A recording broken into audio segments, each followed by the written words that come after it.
Indian premier ಲೀಗ್ನಲ್ಲಿ ಹಲವು ಆಟಗಾರರು ಇಂಜುರಿಯ ಕಾರಣದಿಂದ ಈಗಾಗಲೇ ತಂಡದಿಂದ ಹೊರಗುಳಿದಿದ್ದಾರೆ. ಇನ್ನು ಕೆಲವು ಆಟಗಾರರು ಐಪಿಎಲ್ನ ಹಲವು ಪಂದ್ಯಗಳನ್ನು ಮಿಸ್ ಮಾಡಿಕೊಳ್ಳಲಿದ್ದಾರೆ. ಎಲ್ಲ ಐಪಿಎಲ್ ತಂಡಗಳಿಗೂ ಈ ಗಾಯದ ಸಮಸ್ಯೆ ದೊಡ್ಡ ತಲೆನೋವಾಗಿ ಪರಿಣಮಿಸಿದೆ.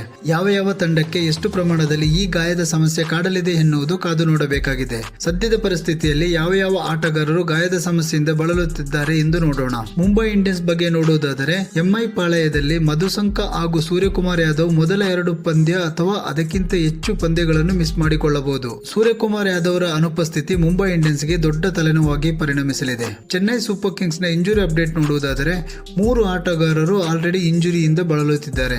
ಅದರಲ್ಲಿ ಮೊದಲಿಗೆ ಮತೀಶಾ ಪತಿರಣ, ಲಂಕಾದ ಈ ವೇಗಿ ಗಾಯದ ಸಮಸ್ಯೆಯಿಂದ ರಶ್ ನಲ್ಲಿದ್ದು ಆರ್ಸಿಬಿ ಹಾಗೂ ಸಿಎಸ್ಕೆ ನಡುವೆ ನಡೆಯಲಿರುವ ಮೊದಲ ಐಪಿಎಲ್ ಪಂದ್ಯಕ್ಕೆ ಲಭ್ಯವಾಗುವುದು ಬಹುತೇಕ ಸಂಶಯವಾಗಿದೆ. ಇನ್ನೊಬ್ಬ ಸಿಎಸ್ಕೆ ಪ್ಲೇಯರ್ ಅಂದರೆ ಡಿಯಾನ್ ಕಾನ್ವೆ ಐಪಿಎಲ್ ನ ಅರ್ಧದಷ್ಟು ಪಂದ್ಯಗಳನ್ನು ಮಿಸ್ ಮಾಡಿಕೊಳ್ಳಬಹುದು ಎಂದು ತಿಳಿದು ಬಂದಿದೆ. ಅದೇ ರೀತಿ ಇನ್ನೊಬ್ಬ ಪ್ಲೇಯರ್ ಅಂದರೆ ಶಿವಮ್ ದೂಬೆ ಇಂಜುರಿಯಿಂದ ರಿಕವರ್ ಆಗಿದ್ದು ಕ್ಲಿಯರೆನ್ಸ್ ಸಿಕ್ಕಿದ ಕೂಡಲೇ ಸಿಎಸ್ಕೆ ಕ್ಯಾಂಪ್ ಜಾಯ್ನ್ ಆಗಲಿದ್ದಾರೆ. ಮೊದಲ ಪಂದ್ಯಕ್ಕೆ ಲಭ್ಯವಾಗುತ್ತಾರೋ ಕಾದು ನೋಡಬೇಕಷ್ಟೇ. ಗುಜರಾತ್ ಟೈಟನ್ಸ್ ಬಗ್ಗೆ ನೋಡುವುದಾದರೆ ಗುಜರಾತ್ ಟೈಟನ್ಸ್ ಆಟಗಾರರಲ್ಲಿ ಮೊಹಮ್ಮದ್ ಶಮಿ ಹಾಗೂ ರಾಬಿನ್ ಮಿನ್ಸ್ ಐಪಿಎಲ್ ಸರಣಿಯಿಂದ ಈಗಾಗಲೇ ಗಾಯದ ಸಮಸ್ಯೆಯಿಂದ ಹೊರಗುಳಿದಿದ್ದಾರೆ. ಇನ್ನು ಮ್ಯಾಥ್ಯೂ ವೇಡ್ ಮೊದಲ 2 ಪಂದ್ಯಗಳಿಂದ ಹೊರಗುಳಿಯುವ ಸಾಧ್ಯತೆ ಇದೆ. ಇನ್ನು ಆರ್ಸಿಬಿಯಲ್ಲಿ ಟಾಮ್ ಕರನ್ ಇಂಜುರಿಯಿಂದ ಬಳಲುತ್ತಿದ್ದು ಆಲ್ಮೋಸ್ಟ್ ಚೇತರಿಸಿಕೊಂಡಿದ್ದಾರೆ. ಮೊದಲ ಪಂದ್ಯಕ್ಕೆ ಲಭ್ಯವಾಗದಿದ್ದರೂ ನಂತರದ ಪಂದ್ಯಗಳಲ್ಲಿ ಟಾಮ್ ಕರನ್ ತಂಡಕ್ಕೆ ಸೇರಿಕೊಳ್ಳಲಿದ್ದಾರೆ. ಆದ್ದರಿಂದ ಆರ್ಸಿಬಿಗೆ ಇಂಜುರಿಯ ವಿಷಯದಲ್ಲಿ ಹೆಚ್ಚಿನ ತಲೆನೋವಿಲ್ಲ. ಲಕ್ನೋ ಸೂಪರ್ ಜಾಯಿಂಟ್ಸ್ ತಂಡದ ಬಗ್ಗೆ ನೋಡುವುದಾದರೆ ಮಾರ್ಕ್ ವುಡ್ ಈಗಾಗಲೇ ಗಾಯದ ಸಮಸ್ಯೆಯಿಂದ ಈ ಸಲದ ಐಪಿಎಲ್ ಮಿಸ್ ಮಾಡಿಕೊಂಡಿದ್ದು ಅವರಿಗೆ ರಿಪ್ಲೇಸ್ಮೆಂಟ್ ಆಗಿ ಶಮರ್ ಜೋಸೆಫ್ ರವರು ಈಗಾಗಲೇ ತಂಡ ಸೇರಿಕೊಂಡಿದ್ದಾರೆ. ಕೆಎಲ್ ರಾಹುಲ್ ಇಂಜುರಿಯಿಂದ ಈಗಾಗಲೇ ಚೇತರಿಸಿಕೊಂಡಿದ್ದು ಆದಷ್ಟು ಬೇಗ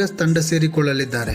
ಇನ್ನು ರಾಜಸ್ಥಾನ್ ರಾಯಲ್ಸ್ ನಲ್ಲಿ ಈಗಾಗಲೇ ಪ್ರಸಿದ್ಧ ಕೃಷ್ಣ ಹೊರಗುಳಿದಿದ್ದು ಬದಲಿ ಆಟಗಾರನ ಆಯ್ಕೆಯಾಗಬೇಕಾಗಿದೆ. ಕೋಲ್ಕತ್ತಾ ನೈಟ್ ರೈಡರ್ಸ್ ತಂಡದಿಂದ ಈಗಾಗಲೇ ಜೇಸನ್ ರಾಯ್ ಹಾಗೂ ಗಸ್ ಎಟ್ಕಿನ್ಸನ್ ಗಾಯದ ಸಮಸ್ಯೆಯಿಂದ ಹೊರಗುಳಿದಿದ್ದು ಇವರ ಸ್ಥಾನಕ್ಕೆ ಬದಲಿ ಆಟಗಾರರನ್ನು ಕೂಡ ಆಯ್ಕೆ ಮಾಡಲಾಗಿದೆ. ಡೆಲ್ಲಿ ಕ್ಯಾಪಿಟಲ್ಸ್ ತಂಡದಿಂದ ಹ್ಯಾರಿ ಬ್ರೂಕ್ ಹಾಗೂ ಲುಂಗಿ ಎಂಗಿಡಿ ಈಗಾಗಲೇ ಈ ಸಲದ ಐಪಿಎಲ್ ನಿಂದ ಹೊರಗುಳಿದಿದ್ದು ಇನ್ನು ಎನ್ರಿಕ್ ನೋಕಿಯಾ ಮೊದಲ ಪಂದ್ಯಕ್ಕೆ ಲಭ್ಯವಾಗುವುದು ಸಂಶಯವಾಗಿದೆ. ಇನ್ನು ಪಂಜಾಬ್ ತಂಡದ ಜಾನಿ ಬ್ರಸ್ಟೋ ಇಂಜುರಿಯಿಂದ ಈಗಾಗಲೇ ರಿಕವರಿ ಆಗಿದ್ದು ಮೊದಲ ಪಂದ್ಯಕ್ಕೆ ಲಭ್ಯವಾಗಲಿದ್ದಾರೆ. ಹೈದರಾಬಾದ್ ತಂಡದಲ್ಲಿ ಯಾವುದೇ ಇಂಜುರಿ ಕುರಿತಾದ ಸಮಸ್ಯೆ ಸದ್ಯದ ಮಟ್ಟಿಗೆ ಇಲ್ಲ. ಇದಿಷ್ಟು ಈಗಿನ ಐಪಿಎಲ್ ತಂಡದ ಆಟಗಾರರ ಇಂಜುರಿ ರಿಪೋರ್ಟ್ಸ್. ಮುಂದಿನ ಕ್ರಿಕೆಟ್ ಅಪ್ಡೇಟ್ಸ್ ನೊಂದಿಗೆ ಮತ್ತೆ ಭೇಟಿಯಾಗೋಣ. ನಮಸ್ಕಾರ.